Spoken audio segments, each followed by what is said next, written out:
نحمدہ ونصلی علی رسولہ الکریم۔ میرے معزز خواتین و حضرات، رمضان اور روزوں کے مسائل میں سے پہلا مسئلہ یہ ہے، دانتوں میں پھنسی ہوئی کوئی چیز جسے زبان سے اس انداز سے نکالا کہ منہ سے باہر نہیں نکلی اور نگل لیا، اگر وہ چنے کی مقدار سے کم ہو تو روزہ نہیں ٹوٹے گا، اگر چنے کی مقدار یا اس سے زائد ہو تو روزہ ٹوٹ جائے گا۔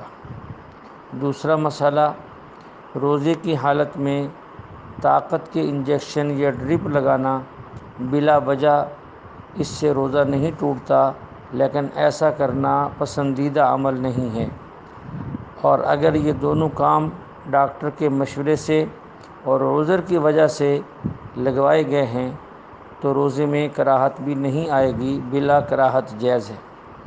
تیسرا مسئلہ، روزے کی حالت میں کسی مریض کو خون دینے سے روزہ نہیں ٹوٹتا، البتہ وضو اس سے ٹوٹ جائے گا۔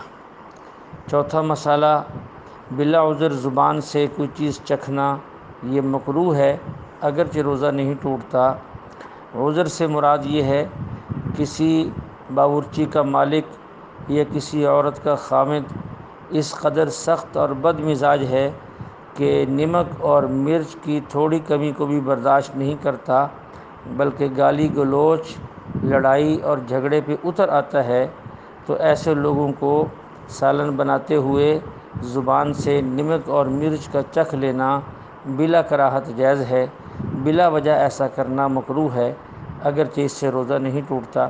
اللہ جل شانہ ہمیں مسائل سیکھ کر، سمجھ کر، عمل کرتے ہوئے دوسروں تک پہنچانے کی توفیق عطا فرمائے۔ وما علینا الا البلاغ۔